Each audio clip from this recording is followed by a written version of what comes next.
Next പറയാനുള്ളത് നമ്മളിപ്പോൾ ഒരു റോബോട്ട്സ് അല്ലെങ്കിൽ റോബോട്ടിക് കരിയർ എന്ന് പറയുന്നത് അതൊരു കുട്ടിക്കളിയല്ല. ആക്ച്വലി പറയുകയാണെങ്കിൽ നമ്മളിപ്പം നോർമലി ഇപ്പം ഒരുപാട് സ്ഥലത്ത് ഞാൻ കാണുന്നുണ്ട്. അപ്പം ജസ്റ്റ് കുറേ ക്ലബ് ചെയ്ത് ഫിറ്റ് ചെയ്യാൻ അല്ലെങ്കിൽ അസംബിൾ ചെയ്ത് ഫിറ്റ് ചെയ്യാൻ പറ്റുന്ന ടൈപ്പ് ഓഫ് എക്യുപ്മെൻറ്റ്സ് വെച്ചിട്ട് അതൊരു RC കാർ ഉണ്ടാക്കുക, അല്ലെങ്കിൽ ഒരു ജസ്റ്റ് നമ്മളിപ്പോൾ മുമ്പോട്ട് പോകുമ്പോൾ ഒരു ഒബ്സ്റ്റക്കിൾ കണ്ടു കഴിഞ്ഞാൽ തിരിഞ്ഞ് മാറി പോകുന്ന ഒരു റോബോട്ട് ഉണ്ടാക്കുക. ഇതൊക്കെ ഓൾറെഡി നമ്മൾ മാർക്കറ്റിലുള്ള എക്യുപ്മെൻറ്റ്സ് ആണ്, അല്ലെങ്കിൽ ആ മാർക്കറ്റിലുള്ള ഡിവൈസസ് ആണ്. നമ്മളിപ്പോൾ ഫ്ലോർ ക്ലീനിങ് റോബോട്ടിൻ്റെയൊക്കെ മെയിൻ ഫങ്ഷൻ തന്നെ ഈ ഒരു ഒബ്സ്റ്റക്കിളിനെ മനസ്സിലാക്കിയിട്ട് അത് വഴി മാറി പോകുന്നതൊക്കെയാണ്.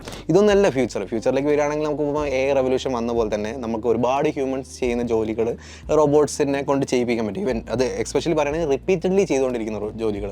ഇപ്പം റീസെൻ്റ്ലി വന്ന ന്യൂസ് പ്രകാരം ഇപ്പോൾ ആമസോണിൻ്റെ അതിൻ്റെ കംപ്ലീറ്റ്ലി ആ ഒരു ഷിപ്മെൻറ്റും കാര്യങ്ങളൊക്കെ ഓട്ടോമേറ്റഡ് ആക്കാൻ പോവാണ്. അതായത് ചെയ്തുകൊണ്ടിരിക്കുന്ന ജോലി റിപ്പീറ്റഡ്ലി സെയിം ആണെങ്കിൽ അത് അവിടെ എന്തുകൊണ്ട് റോബോട്ട്സിനെ റീപ്ലേസ് ചെയ്തുകൂടാ? ആ റീപ്ലേസ്മെൻറ്റിൻ്റെ കാരണം നമുക്ക് ഗുണമാണെന്നുണ്ടാകുന്നെങ്കിൽ അതിൻ്റെ പ്രൊഡക്ഷൻസ് കൂടും, അപ്പോൾ തന്നെ കോസ്റ്റ് എഫക്റ്റീവായിട്ട് യൂസ് ചെയ്യുമ്പോൾ വേണ്ടിയും പ്രോഫിറ്റബിലിറ്റി കൂട്ടും. അങ്ങനെയൊക്കെ ആണെങ്കിൽ ഇൻഡസ്ട്രിയിൽ അത് എന്തായാലും ആ സാധനങ്ങൾ വരും. അത് ഹ്യൂമൻസ് 6 മണിക്കൂറോട് ചെയ്യുന്ന ജോലി, ഒരു ഹ്യൂമണിന് വെച്ച് കഴിഞ്ഞാൽ തന്നെ നമുക്ക് 6 to 8 hours ആയിരിക്കും മാക്സിമം അവരുടെ വർക്കിംഗ് ടൈം എന്ന് പറയുന്നത്. അപ്പോൾ ഇത് നമുക്ക് ഇൻക്രീസ് ചെയ്യാൻ പറ്റും. ഈവൻ 24/7 വർക്ക് ചെയ്താൽ പോലും റോബോട്ട്സിന് വേറെ ഇഷ്യൂസും കാര്യങ്ങളും. പക്ഷേ അവിടെ നമ്മൾ അറിഞ്ഞിരിക്കേണ്ട ഒരു കാര്യം എന്ന് വെച്ചാൽ ഇതിനെ എങ്ങനെ കൺട്രോൾ ചെയ്യാം, ഇതിനെ കൺട്രോൾ ചെയ്യേണ്ടത് എന്തൊക്കെ സ്കില്ലുകൾ വേണം.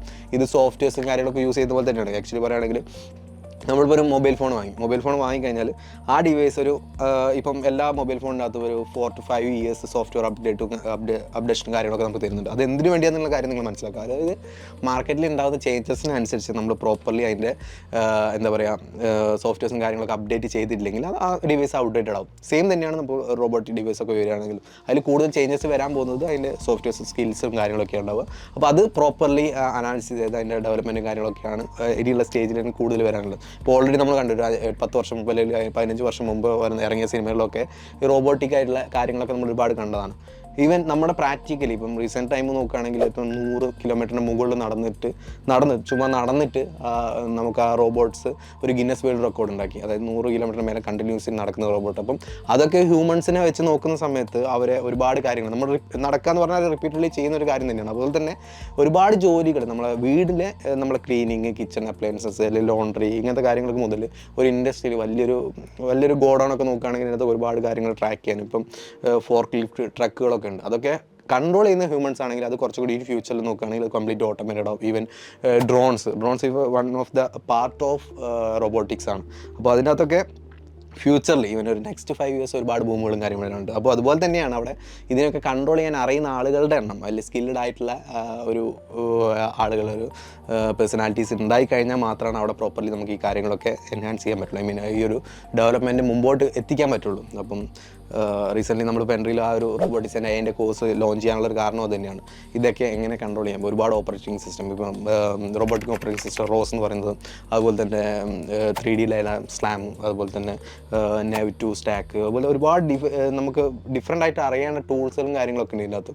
ഇതൊക്കെ അറിഞ്ഞിരുന്നാൽ തന്നെ നമുക്കിപ്പം വീട്ടിലുണ്ടാക്കേണ്ട റോബോട്ട്സ്, ഒരു RC കാർ മുതൽ അങ്ങ് ഹ്യൂമനോയിഡ് ആയിട്ടുള്ള എല്ലാ സാധനങ്ങളും നമുക്ക് കൺട്രോൾ ചെയ്യാൻ പറ്റും.